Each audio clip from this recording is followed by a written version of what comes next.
dah. Bet, muka dengan Bet. Kalau situ Abi. 3, ayo.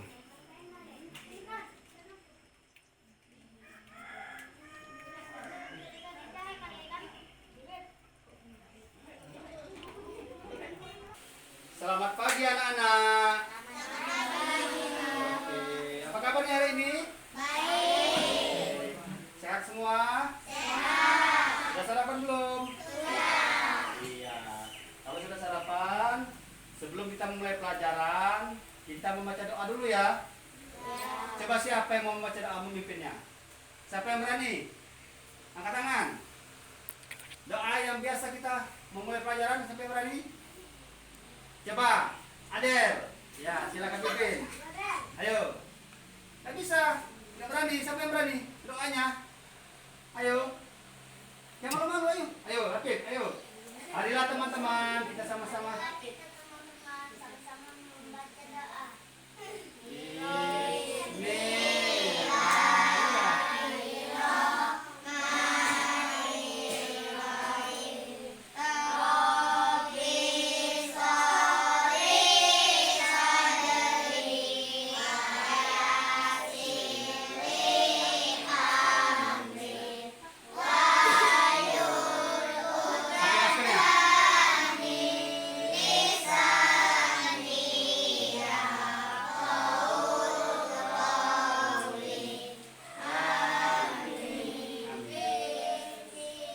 Nah, inilah ya. Berdoa selesai. Oke, anak-anak. Sebelum kita mulai pelajaran, kita bersama-sama menyanyikan lagu Indonesia Raya, ya. Semua boleh berdiri. Ya. Ya, bedain dulu semua kita ya.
semua?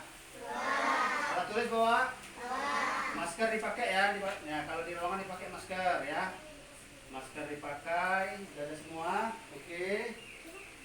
Kita selanjutnya kita akan Bapak kasih materi, kita akan tentang cerita dongeng. Dia tahu dongeng apa?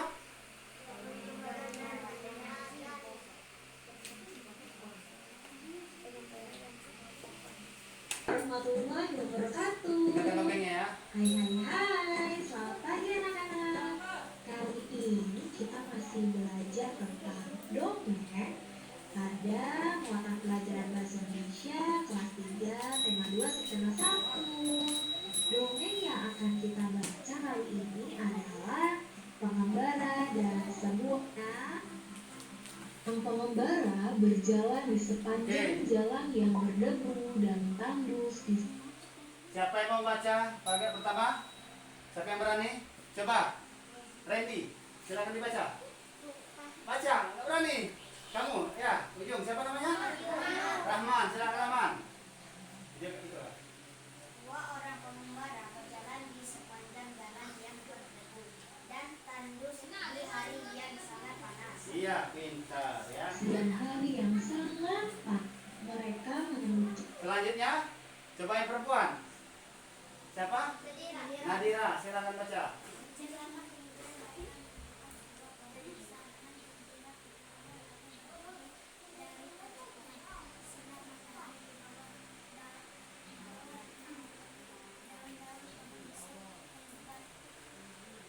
Iya.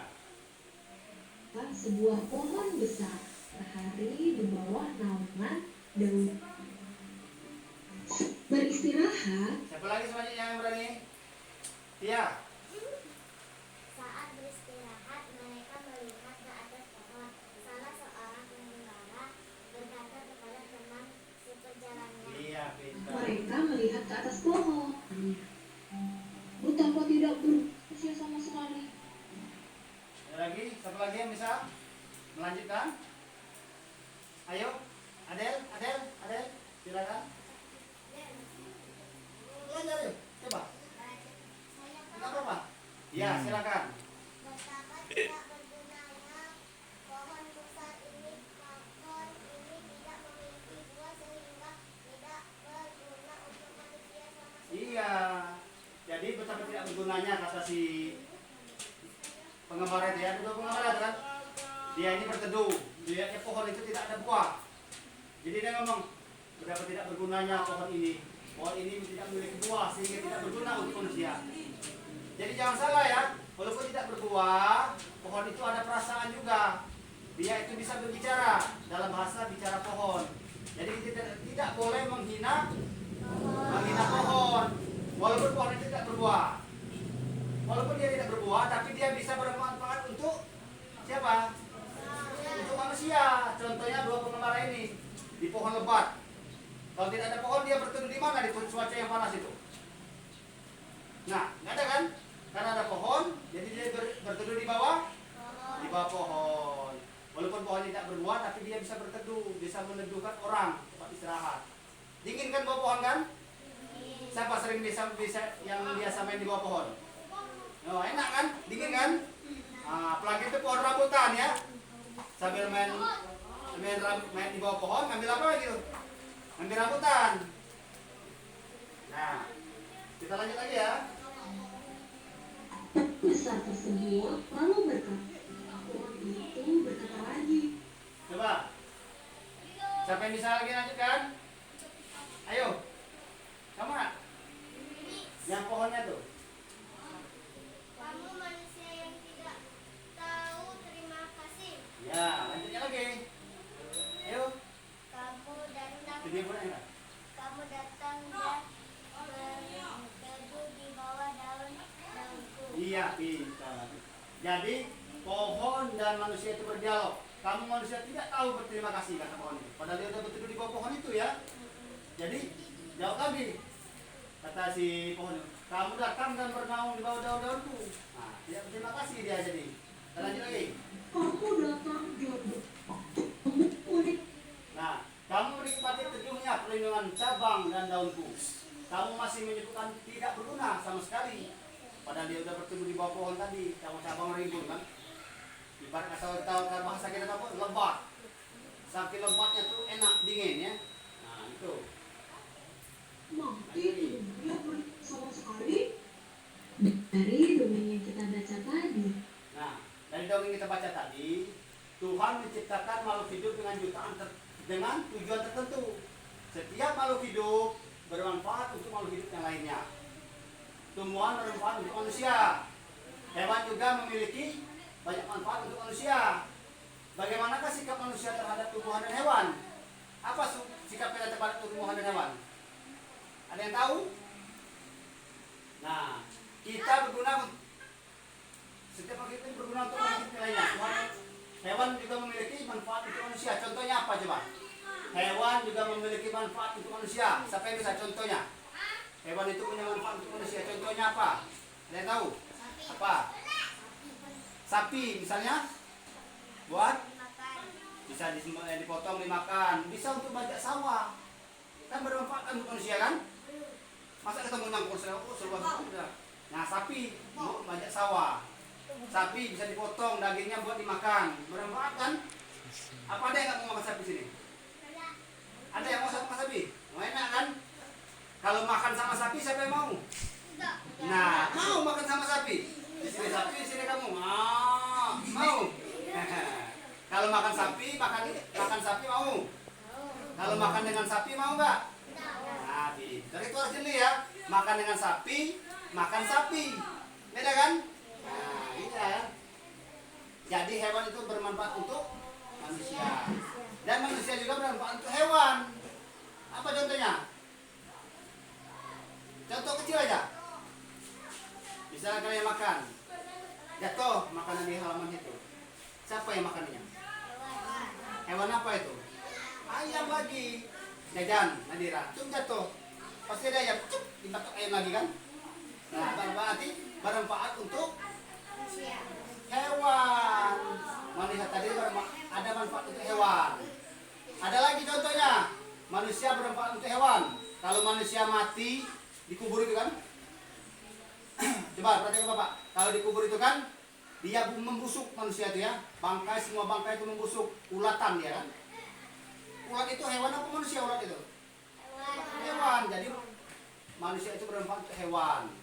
Contohnya memakan bangkai kita tadi ya.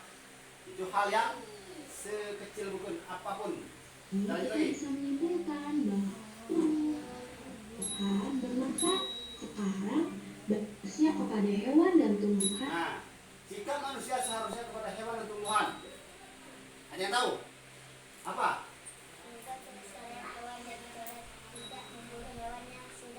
Iya, menjaga kelestarian hewan dengan cara tidak memburu hewan yang sudah langka.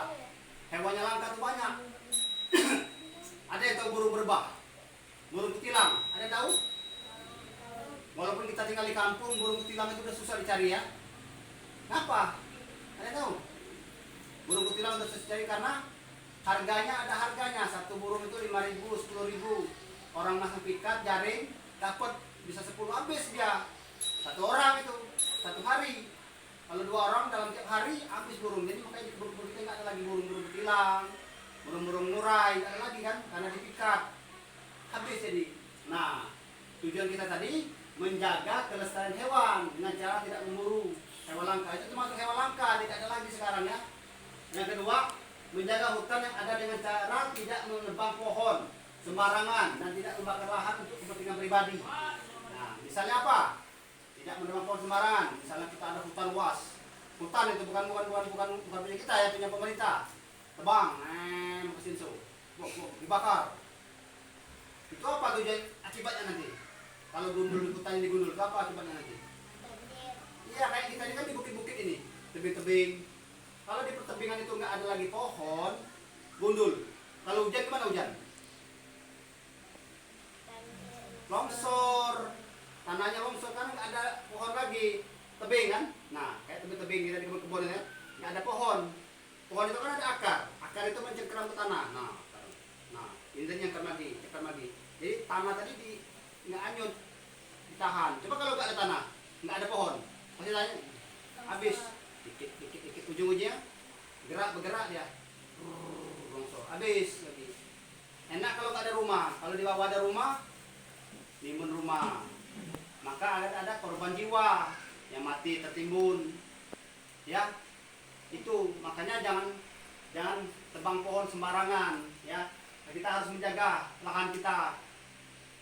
Nah, jangan untuk kepentingan pribadi. Ngapa itu kebun saya? Terserah saya mau saya tebang. Jangan, tinggalkan satu. Buat jaga dia tadi. Nanti dia berbuah, tumbuh bijinya, tumbuh lagi. Tapi kalau tebang gundul, habis dia longsor. Tanahnya jadi jelek, nggak subur lagi dia. Kalau udah longsor tanahnya itu, kata orang tanahnya itu longsor, tanahnya jadi keras, ya. Lanjut lagi. Nah, pesan moral yang terkandung pada dongeng penggembara dan sebuah pohon. Apa pesan moralnya? Selalu bersyukur dan sikap bersyukur dapat diwujudkan dengan menyayangi makhluk hidup. Iya. Dengan menyayangi untuk kita bersyukur. Tapi dia satu syarat. Pak, saya menyayangi Pak, di rumah saya banyak burung Pak. Saya sayang Pak, saya kurungi Pak. Itu bukan menyayangi. Itu namanya menyiksa. Hewan itu mau bebas, mau nggak kalian dikurungi rumahnya terus? Anak-anak, dalam rumah inilah Bapak kasih makan, Bapak kasih duit, tapi jangan keluar selama 5 tahun. Bapak kasih duit terus, mau nggak kira-kira? Untuk apa duit banyak tapi dikurung kan? Sama kayak kurung. Untuk apa aku dikurung? Makanan penuh, minum penuh, tapi diam dia kan? Dia tersiksa. Itu bukan bukan melestarikan. Bisa kita melestarikan, tapi kandangnya besar, ya. Kayak di kebun binatang itu kan bebas burung terbang, tapi kan dia ada jaring di atas juga, bisa dia jauh. Jadi dia mau cari cewek bisa. Iya. Burung kan perlu cewek juga kan, nggak bisa. Kalau burung itu dia mau keturunan itu ada nggak pasangannya? Ada. Pasti ada cewek. Ya laki-laki dan Perempuan. iya. Masa burung yang laki-laki beranak nggak dia? Ya sama dengan itu. Jadi kita harus lestarikan dengan cara tidak memburu hewan langka sembarangan, ya. Hewan-hewan sekarang udah langka. Walaupun kita di kampung, hewan juga langka nyari hewan. Nyari kadal aja, kadal. Tahu kadal? Tahu. Kadal itu kalau kita cari susah itu. Kalau dulu mudah betul cari kadal itu. Kita di kampung, apalagi di kota, apalagi burung-burung, ya. Burung-burung kita ini habis di kampung ini dijual ke kota. Dia mau pemelihara. Ya enak kalau dipelihara di kebun binatang. Kalau dipelihara di rumah-rumah, ibarat kata orang tuh, nasi burung di dalam sangkar, ada lagunya kan? Nah, jadi nggak enak, dia tersiksa dia kan? Kita lanjut lagi. Pengembara dan Terima kasih ya. Sebuah pohon. Iya. Tadi apa yang kalian tangkap? Maknanya, maksud dari cerita itu tadi apa? Tujuan dari cerita itu tadi, pesan moralnya. Ada yang ingat? Belajar bersyukur. Jadi kita bersyukur ya. Kita tidak boleh apa lagi? Belajar bersyukur dan ada apa lagi? Ini ya, kita melestarikan hewan dan tumbuhan. Kita harus belajar bersyukur, ya. Selanjutnya kita ke materi PPKN, ya. Ini materi kita. Arti lambang burung Garuda. Coba perhatikan videonya.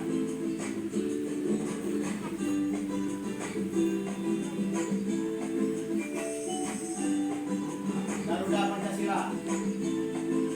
Jumlah burung.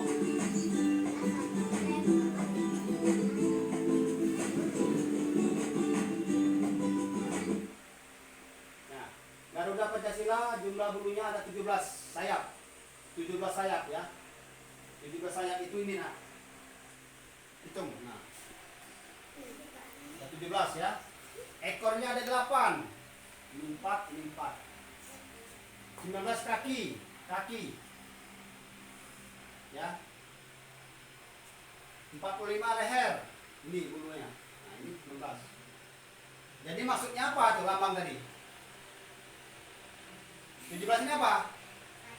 17 tuh hari kemerdekaan Indonesia. 8 bulan Agustus 1945 tahun kemerdekaan.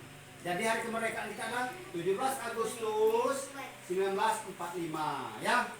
Itu lambangnya tuh, lambang burung Garuda gitu ya. Lanjutnya lagi.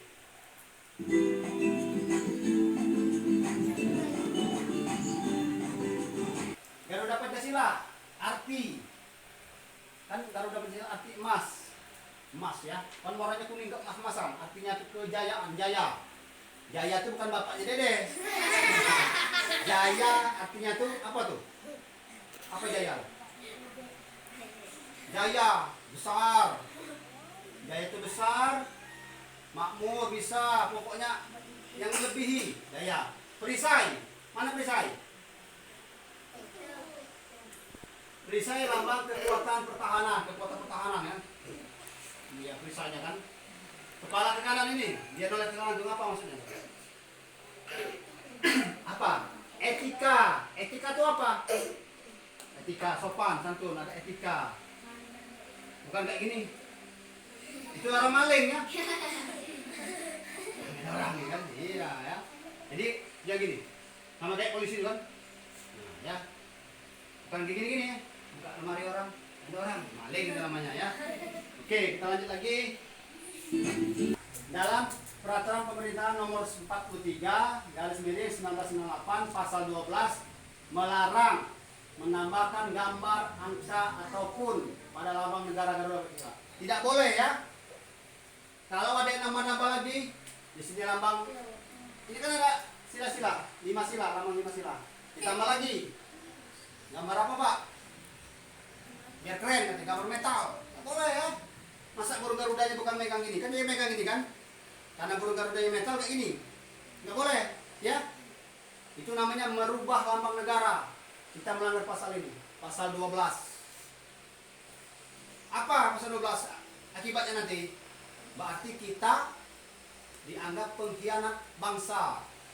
Ya. Penjajah dulu, pejuang dulu sangat apa namanya?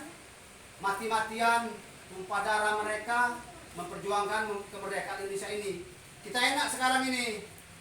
Mak, duit mak. Pak, duit. Kita nggak tahu bapak kita kerja apa. Bapak kita dapat duit dari mana.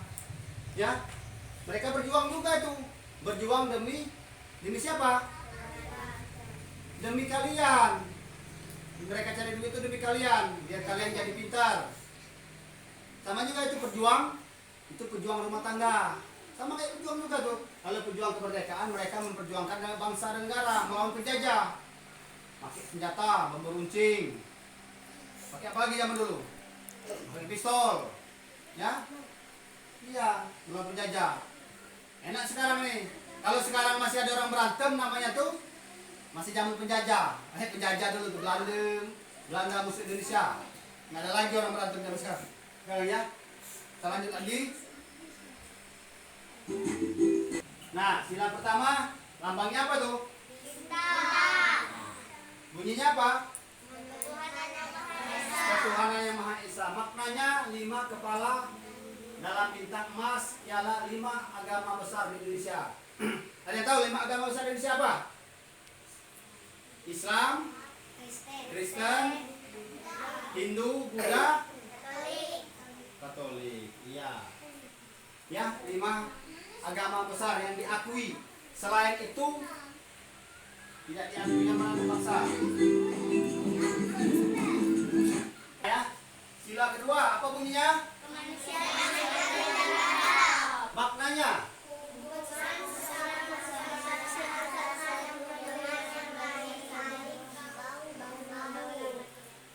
gelang perisai. Nah, gelang persegi dan gelang lingkaran. Ini kan ada 2 kan? Ini gelang persegi. Nah, walaupun dia bulat dia persegi 4 ya. Kalau yang ini bulat. Nah, ini persegi bulat tapi dia persegi 4 ini agak persegi. Ini bulat betul ya. Nah, gelang persegi laki-laki. Gelang lingkaran perempuan. Jadi hubungan sesama manusia antara satu dengan yang lainnya saling bahu membahu, saling mendukung ya. Itu bunyi sila kedua. Selanjutnya sila ke. Nah, selanjutnya sila ketiga. Persatuan Indonesia. Ya, Persatuan Indonesia. Maknanya? Indonesia yang negara kesatuan tetapi memiliki bermacam-macam latar budaya mulai Sabang hingga Merauke. Iya. Persatuan Indonesia ini, Persatuan Indonesia. Dilambangkan dengan pohon apa ini? Pohon beringin. Pohon beringin. Apa dilambangkan dengan pohon beringin? Apa maksudnya? Pohon beringin itu gimana batangnya? Kecil kayak gini, kayak kembang di pot itu apa gimana? Besar. Ada yang tahu pohon beringin? Dia itu besar, rimbun, banyak akar bergantung-gantungan. Ya, saking rimbun saking besarnya. Itu pohon beringin ini akarnya nak. Nah, saking besarnya tuh. Nah, tujuan maknanya apa? Memiliki latar belakang budaya. Budaya kita ini banyak ya. Kalian aja.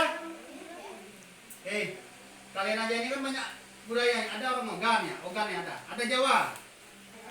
Ada Lampung nggak sini? Ada suku Lampung? Nggak ada ya kita.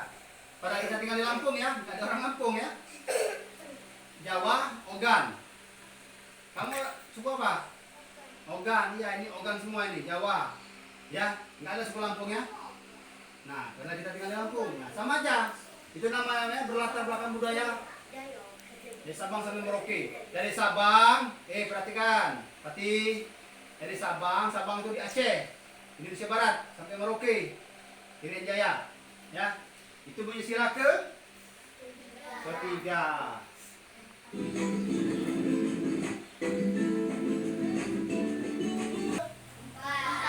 Coba Bapak tunjuk. Siapa yang membaca? Ayo. Gantian ya. Ayo. Jangan maluan. Beni, baca Beni.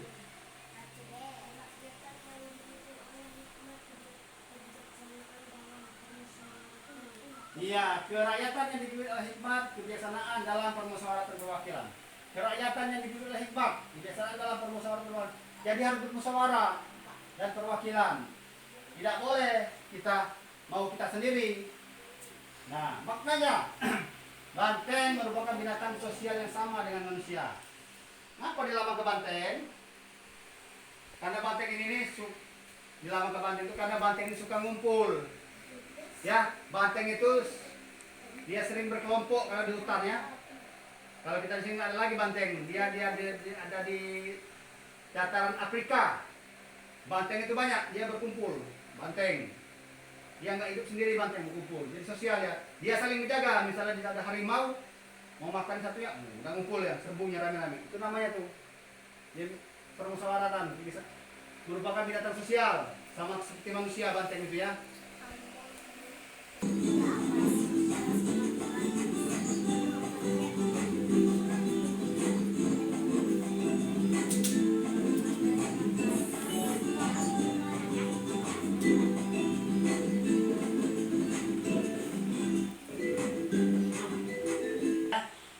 Sila kelima, lupa ya. Keadilan sosial bagi seluruh rakyat Indonesia. Kapas namanya padi dan kapas. Kapas dan padi ialah gambaran sandang pangan. Merupakan kebutuhan pokok semua masyarakat Indonesia tanpa melihat status apapun. Siapa yang sini yang makan padi, makan beras? Siapa di angkat tangan? Makan beras semua ya? Beras dimasak jadi nasi, makan semua itu? Nah, siapa yang sering pakai kapas? Kalau luka, dikasih kapas ya.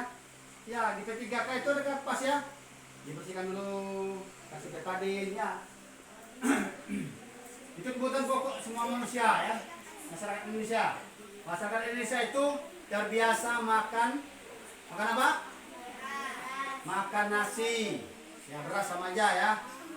Masyarakat Indonesia itu biasa makan nasi. Kalau orang barat itu makan apa? Mereka makan roti. Kalau pagi-pagi kita enggak. Kalau enggak temu nasi enggak, rasanya enggak kenyang roti ya. Kalian bangun pagi makan nasi enggak? Mau sekolah, makan nasi dulu kan? Ada yang enggak makan nasi? Wih, ada orang barat itu berarti. Ya. Kalau pagi-pagi itu rata-rata orang Indonesia itu makan nasi. Kalau mau ke kebun, ke ladang, makan nasi enggak orang tuanya? Makan dulu ya. Laura, belum selesai. Ya, jadi kita sama-sama makan nasi. Oke. Bhinneka Tunggal Ika itu bahasa Jawa kuno, dari bahasa Jawa kuno. Bhinneka Tunggal Ika. Bhinneka artinya berbeda-beda. Tunggal Ika itu. Jadi Bhinneka Tunggal Ika berbeda-beda tetap satu. Ya. Diambil dari kitab Sutasoma dari Jawa, dari bahasa Jawa kuno. Karya Empu Tantular. Pernah nonton Empu Gandring nggak? Empu Tantular, Empu Gandring, Jaka Tingkir ya. Apa itu yang film-film itu kan? Lupa bawa. Film Kerajaan Majapahit itu ada, pernah nonton kan? Jaka Tingkir, Empu Gandring, Empu Tantular, itu Empu Tantular. Oke. Nah, Bhinneka Tunggal Ika adalah semboyan negara yang dipegang di burung Garuda, itu Bhinneka Tunggal Ika. Dari itu 17 Agustus 1950 Peraturan Pemerintah Nomor 99 dan 1951 Undang-Undang Dasar 1945 Pasal 36A. Ya, semboyan negara itu masuk dalam Pasal 36A. Ya, sekian untuk pelajaran kita yang kedua. Bapak bagi kelompok ya. Bapak bagi kelompok 5-5. 1, 2, 3, 1, 2, 3, 4, 5. 5, situ 5 pasti. 5, satu kelompok. Tuh, itu ikut kan? 1, 2, 3, 4, 5. Laura ke sana. 1, 2, nah ini 6. Ini 6. Nggak apa-apa, lebih satu ya. Pasti ke sana. Berlima, ngumpul 5. Ngumpul orang 5-5. Orang 5-5. Itu ke situ, Afif, situ Bek, sini Bek, kamu lain Afif, Adel. Bang, situ bang, situ bang, abang pasti sana. Situ, itu, kelompok situ Afif, Afif. Bikin lingkaran, bikin kelompok, bikin lingkaran, sini nak. Nah, kayak gini, nah ini pintar ini nyambung ini kelompok ini. Ya, ayo, nggak apa-apa. Dengan ada kelompok. Geser lagi, Nadira. Nah, masuk itu, fit, ya. Ini kelompok 1, kelompok 2, ini kelompok 3. Ya, Bapak bagi kelompok. Tugas kalian adalah membaca teks dongeng. Ya, teks dongeng. Pengembara dan sebuah pohon. Nah, kalian baca bergilir. Ya, boleh dulu. Pengembara dan sebuah pohon. Dua orang pengembara berjalan di sepanjang jalan yang berdebu dan tandus di hari yang Setengah jam. tidak lama kemudian mereka Setengah jam. menemukan sebuah pohon besar. Dengan gembira keduanya lalu berteduh dari Mas. sinar matahari di bawah daun-daun pohon besar yang berbahasa. Ya, kamu. Sampai lebat. Ya. Sangat saat beristirahat, pengembara berkata kepada teman seperjalanannya betapa tidak bergunanya pohon besar ini. Pohon ini tidak memiliki buah sehingga tidak berguna untuk manusia sama sekali. Sudah. Nah, kelompok 2. Silakan Adel. Baca. Pengembara sampai titik sini, kamu lanjut sampai sini. Aura lanjut sampai sini. Silakan.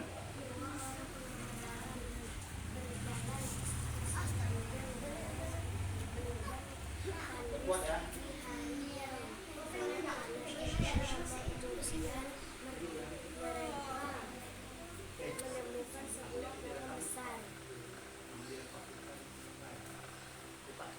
Dengan gembira keduanya lalu berteduh dari perutnya.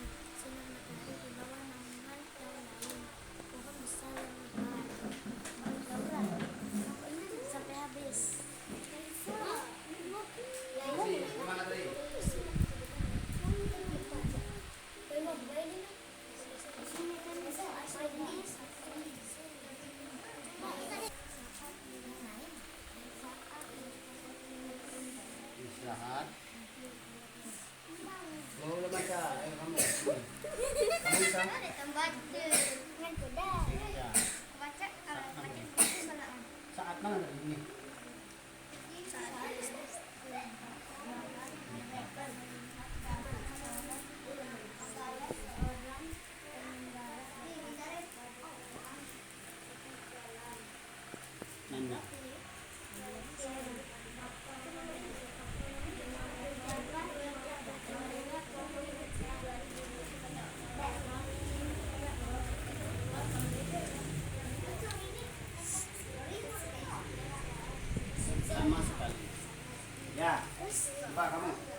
bambu dan tandus.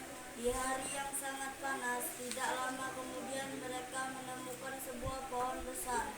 Dengan gembira keduanya lalu berteduh dari teriknya sinar matahari di bawah naungan daun-daun pohon besar yang lebat.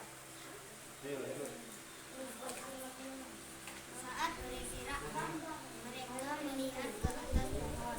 Salah seorang pengembara berkata kepada teman sepenjalan, betapa tidak bergunanya pohon besar ini. Pohon ini tidak memiliki buah sehingga tidak berguna untuk manusia sama sekali.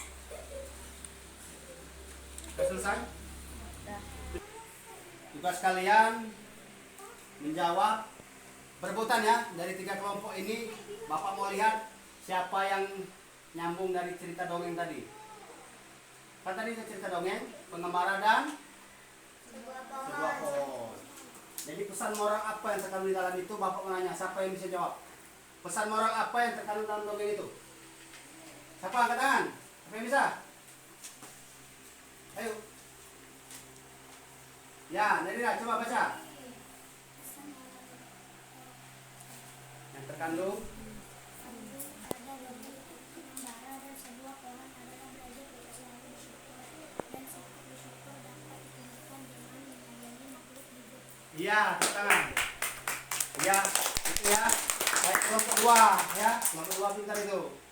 Jadi pesan moral itu dicatat di buku ya. Kalau kalian lupa, sambil lihat video tadi dicatat. Nadira tadi dicatatnya. Jadi kalian ada yang kurang memperhatikan ya. Harus ditanggapi. Setiap video itu ada pesan semua itu ya. Kan Bapak suruh tadi amati video. Nah, pesan moral tadi. Dari diskusi pesan moral yang terkandung pada dongeng, arti berterima kasih itu di situ berarti menunjukkan ada arti berterima kasih kita kepada apa? Kepada pohon. Wujud berterima kasih kepada pohon tadi apa? Wujud kita berterima kasih pada pohon tadi. Wujud kita berterima kasih pada pohon apa? Apa dia tahu? Lupa ya? Dengan melestari dan memeliharanya. Kalau hewan, kalau pohon kita melestarikan, kalau hewan memeliharanya ya. Kita harus melindunginya, memberinya makan. Cara berterima kasih pada sesama manusia yaitu dengan cara berterima kasih kepada manusia dengan apa? Dengan teman kalian, dikasihnya kue. Apa tadi kalian mengucapnya? Terima kasih. Salaman kan? Makasih. Kalau orang Jepang, arigato. Nah, arigato. Iya, Jepang. Kalau kita terima kasih. Jadi kalau dikasih, makasih, Mang. Kasih, Mang. Ada gitu kan? Kasih, Bi ya. Itu kalau yang Bi ya. Jadi terima kasih kalau sesama manusia. Sesama hewan juga gitu, terima kasih. Terima kasih hewan. Udah, terima kasih pohon kayak tadi. Karena dia udah berteduh di bawah pohon, terima kasih dengan pohon tadi dia.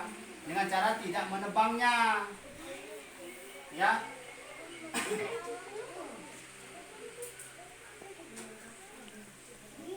Oke. Setelah itu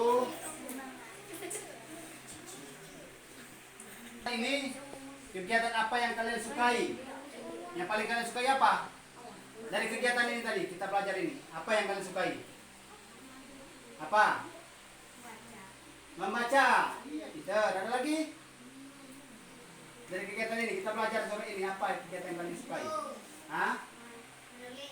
Menulis, membaca. Seperti dongeng tadi. Cerita dongeng tadi bagus ya. Dari kegiatan ini berarti saya Pak, dari kegiatan ini saya senang Pak. Saya tidak akan lagi menebang pohon. Walaupun itu pohon cabai. Ngapa nggak ditebang? Marah emak. Rupanya tanaman ibunya. Ya, marah lah kalau dipotong. Udah besar gini, Pak, nggak saya tebang Pak, pohon cabai Pak. Ngapa? Marah emak, kena cabai. Nah, Pak, nggak saya tebang Pak, pohon kopi. Ngapa? Marah bapak, ada buahnya. Ya, nggak boleh. Walaupun tidak ada buahnya, jangan ditebang ya. Karena nanti dia akan berbuah. Dan dia berbuahnya itu bermanfaat untuk kita. Bermanfaat. Kalau udah masak diputil, kopi tadi dijemur, digiling, dijual jadi duit. Kalau sudah gini udah apa tuh? Iya, duit itu ya. Nah, kalau sudah ini ada duit ya. Dan juga bisa digiling dibikin kopi. Kopi apa namanya? Kopi hitam. Kopi hitam. Ada kopi luwak. Banyak merek-merek lainnya. Oke anak-anak, cukup sudah pelajaran kita pada hari ini. Kita duduk yang rapi. Kita sebelum berakhir kan acara kita ini, pelajaran kita pada pagi hari ini, kita tutup dengan membaca doa. Siapa yang mau memimpin doa untuk kita? Tadi Apip. Sekarang siapa lagi gantian? Ada perempuan? Siapa? Bila, ya coba Bila. Kita pimpin, Bila pimpin doa. Penutup kita mau pulang, silakan. Marilah teman-teman. Yuk. Marilah teman-teman kita menutup pelajaran ini. Dengan membaca doa. Baca doa. Doa dimulai. Doa dimulai.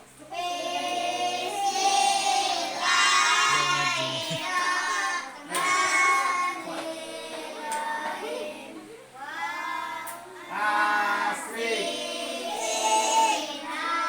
Insa. Ayo, ya. Oh.